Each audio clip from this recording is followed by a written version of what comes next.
நாம் ஓடும் போது ஓடணும், அது சோம்பேறியாக இருக்கக்கூடாது. ஒரு நாளும் கர்த்தர் சோம்பேறியை ஆசீர்வதிக்கிறதே கிடையாது. நீங்கள் ஆவிக்குரிய சோம்பேறியாக இருந்தாலும் ஆசீர்வதிக்க மாட்டார். சில ஆவிக்குரிய சோம்பேறி இருப்பான், பார்த்துருக்கீங்களா? எது கேட்டாலும் ஜாப் பண்ணுவோம். என்னடா பண்ணுற? ஜாப் பண்ணுறேன். ரொம்ப வருஷமாக ஜாப் பண்ணிக்கிட்டே இருப்பான். ஆண்டவர் உன்னை அழைச்சிருக்கார். ஆமாம், இப்போ என்ன பண்ணுறேன்? ஜாப் பண்ணுறேன்.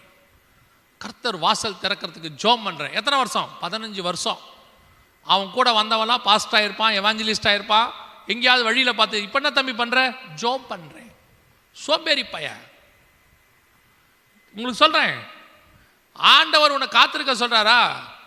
காத்திருக்கிற நேரத்தில் போய் ஊழியம் பண்ணணும். சும்மாவாது வீட்டில் படுத்து கிடக்கக்கூடாது. ஆண்டவர் சொன்னாருன்னு சொல்லிட்டு படுத்தே கிடப்பான். வீட்டுக்கு வந்து யாரும் செய்ய மாட்டாங்க. ஆண்டவருக்கு பிடிக்காத ஒரு சுபாவத்தில் ஒன்று சோம்பேறித்தனம். கர்த்தர் யார் எடுத்து பயன்படுத்துவார் தெரியுமா? எவன் கர்த்தருக்கு முன்பாக ஆக்டிவாக ஓடிக்கிட்டே இருக்கிறானோ அவனை பார்த்துக்கிட்டே இருப்பார். என்னடா அந்த பையன் இங்கேயும் அங்கேயும் குறுக்கால மரக்கால ஓடிக்கிட்டே இருக்கிறான், அவனை கூப்பிடும்பார்.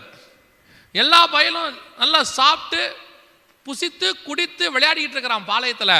ஒருத்தனை மட்டும் பார்க்குறாரு. அவன் என்ன பண்ணுறான்? அவன் அங்கேருந்து நடந்து வந்து மலைக்கு கீழே உட்காந்து ஜாம் பண்ணிட்டு இருக்கிறான். இவன் யாரா? யோசுவா. ஓ அப்படி. அப்புறம் என்ன பண்ணுறான்? மோசே வீட்டுக்கு போயிட்டாங்க.